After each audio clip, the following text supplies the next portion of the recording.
Though the hero's journey is the most common and prevalent in especially our westernized culture, the feminine journey is just as important. And I think a lot of us women are struggling today because this type of archetypal journey is completely overlooked in our society. You ever felt like you are working so hard to live up to everyone's expectations, but inside you feel empty and unfulfilled? What you're feeling isn't weakness. It might actually be a sign that something is wrong and that you need a new perspective on your life. Whether we know it or not, most of us conceptualize our lives through archetypal lenses. This is something that the psychologist Carl Jung figured out, and later other psychologists and academics went on to identify the most common way we view our lives is through something called the hero's journey. However, today I want us to dive into one of the most overlooked type of archetypal stories called the Feminine Odyssey. Though the hero's journey is the most common and prevalent in especially our westernized culture, the feminine journey is just as important. And I think a lot of us women are struggling today because this type of archetypal journey is completely overlooked in our society. Today I want to dive into this journey so you can learn every single stage, see where you're at, and learn how to move forward. For decades, most of our growth frameworks, whether that is self-help or even religion, has really emphasized the hero's journey, which is all about courage, self-sacrifice, and overcoming external obstacles. Now, this is a completely valuable way to live, and I still incorporate it into my daily life. However, it is incomplete. The Feminine Odyssey is the yin to the hero's journey's yang. It balances it out.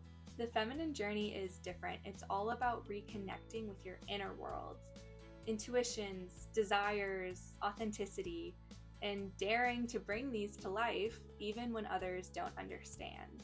Most of us overachieving women have huge obstacles to even considering this side of life.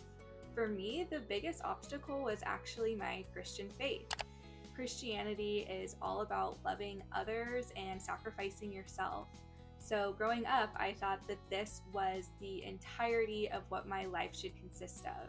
It got to a legalistic point where I thought that goodness meant denying my desires and what I really wanted. However, as I dove deeper into my faith, I learned that it's actually wise to honor the way that God made us and that He puts desires on our hearts for a reason. As long as I am open-handed with my dreams and ultimately surrendered to Him, I have the free will to pursue them. There's even a verse that supports this, Proverbs 13:12. Hope deferred makes the heart sick, but a longing fulfilled is a tree of life. Basically, burying our desires can harm us, and living in alignment with our authentic selves is often the most wise path.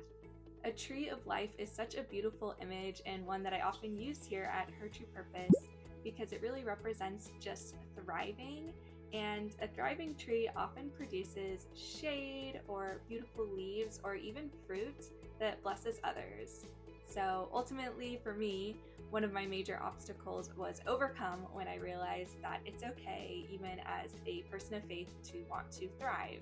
Whether you have been opposed to seeking your own fulfillment due to religion or some other reason, maybe you're hyper independent or you don't want to be like some selfish person that you knew growing up, I hope that you can just listen with an open mind and see how this journey might benefit you.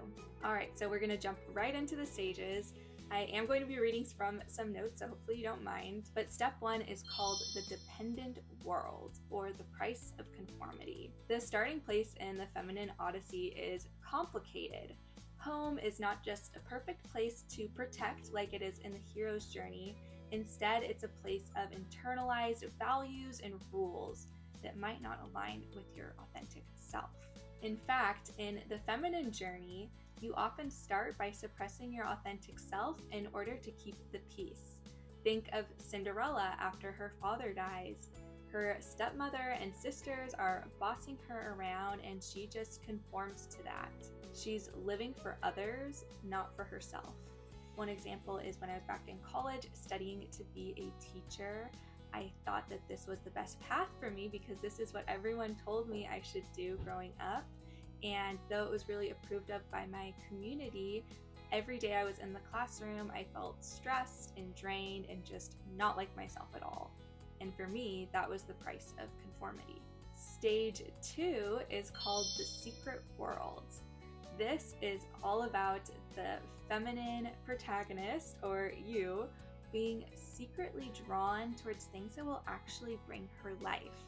For Cinderella, she is dreaming of attending a ball, of feeling beautiful, of experiencing joy and connection with others. For her, her first step in cultivating her secret world is when she goes up into the attic and sews her own dress. So this stage of the secret world is all about cultivating your true passions and desires, even if you're not doing it publicly.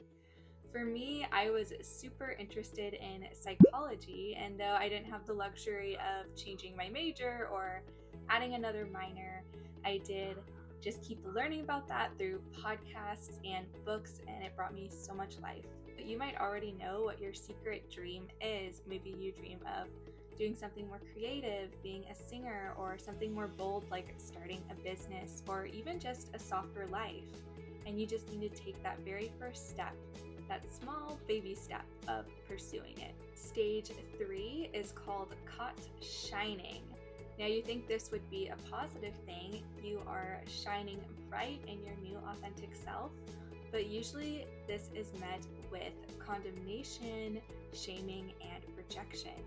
For Cinderella, as we all know, she comes out in her beautiful dress that she and her mice made, and it is literally torn to shreds by her stepsisters.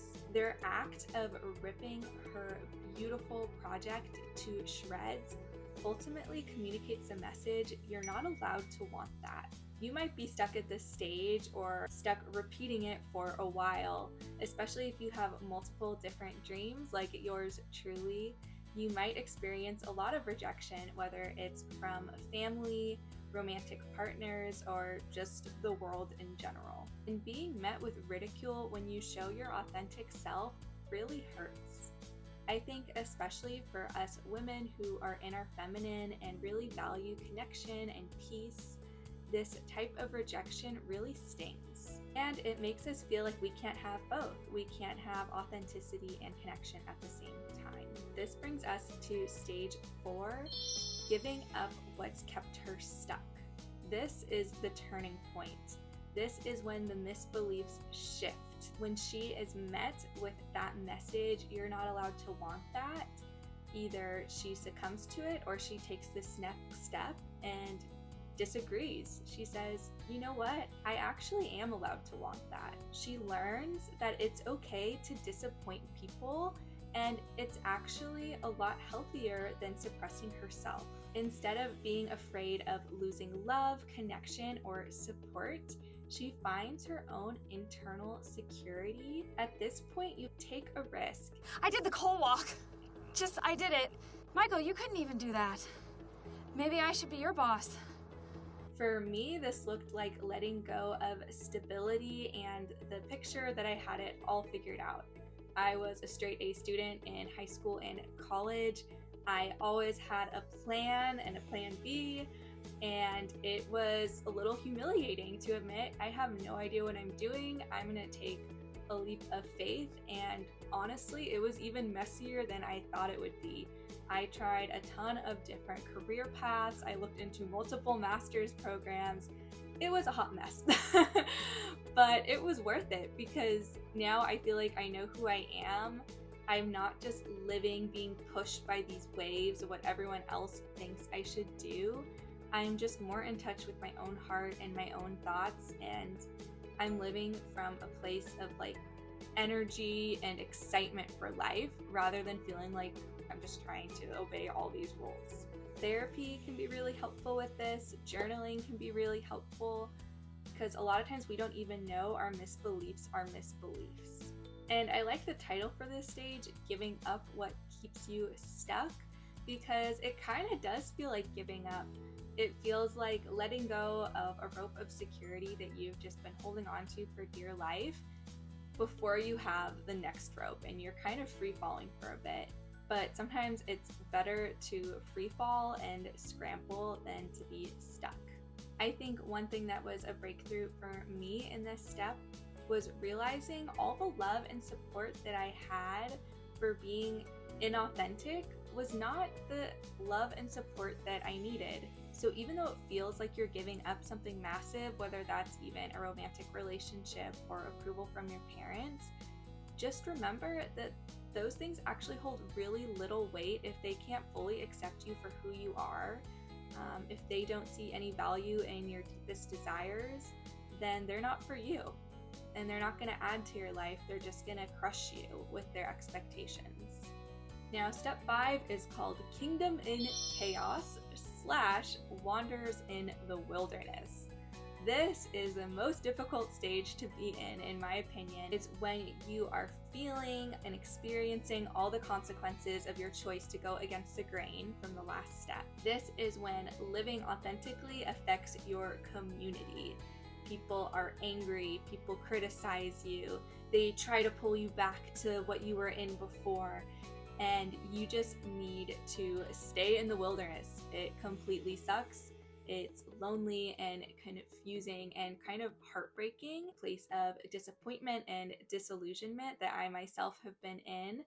And I just need you to remember that you are not broken. This is the messy middle of a transformation. It's a little cheesy, a little cringe, but one of my favorite things that got me through this time, besides the Bible and the story of the Israelites wandering in the wilderness and God using that time to shape them into a nation, is this cheesy little anecdote where it's just every caterpillar, when they cocoon themselves, they melt into a pile of goo. I never checked the scientific validity of that, but it feels legit. If you feel like you are just cocooned in blankets and you are just a pile and mess of goo, that means you are transforming and you're about to become a butterfly. Alright, excuse the transition. I know it's a little darker. I just went to the park and am finishing the video now. Stage number 6 is chooses her light. In Cinderella, this is the fairy godmother moment.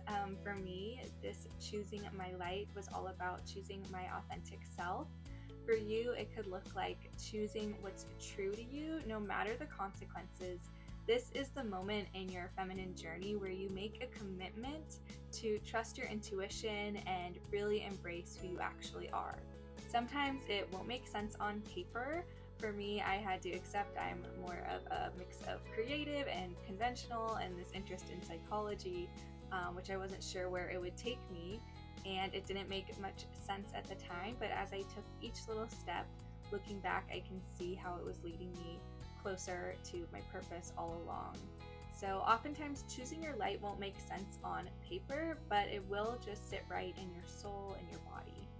And step number 7 is my favorite. It's the final step and it's called the reordering. So unlike the hero's journey where he protects his land and defeats the evil monster outside of it to keep it the same, in the feminine journey, showing your authentic self and revealing who you actually are changes the community around you. In other words, your authentic self transforms and reorders your entire world. We see this in Cinderella when the prince notices her and she's brought into the kingdom. It's not made super explicit in the original cartoon, but in the live action, you kind of get a sense that she is making the kingdom more wholesome. She's ruling with grace, and she's obviously changed her tight-knit community of her and her stepmother and stepsister. The idea is that being your authentic self has a ripple effect on everything else around you. It can create new opportunities and even new relationships where people appreciate the true you. It's really cool when you reveal more of yourself. At first you encounter a lot of resistance, but eventually you find those people who are in your court. One really practical example is I was diving into my creativity, as I've mentioned, and just getting an itch to do something more with it. At the time, I was working more of your conventional office job, but I just offered to my boss, like, I would love to do some social media work for you, you know, no pay, great upgrade needed. And doing that led me to my current role where I'm also doing more social media. And it's been a bit of a slow progression, but it's amazing how following your interests and just letting yourself be drawn to things creates new opportunities for you that you never could have expected. So I want to pause here for just a quick guided reflection question, and I want to ask you, what stage do you think you're in? Are you in the dependent world, keeping the peace? Are you in the secret world stage where you're secretly dreaming of something more? Or are you wandering in the wilderness and doubting your choices because you're encountering so much resistance? Just sit with that question for a second and reflect on which stage you might be in, because that can give you guidance in what you need to do next. And I want to give you one more resource that I wish I had years ago. It's the Feminine Odyssey workbook. It is so helpful when you're feeling trapped by others' expectations. I even have a quiz in there to see how much you might be living in your hero's journey versus your feminine odyssey. Spoiler alert, if you're kind of too extreme in one or the other, that's not totally healthy. So it really dives into kind of both of those journeys just so you can appreciate it better.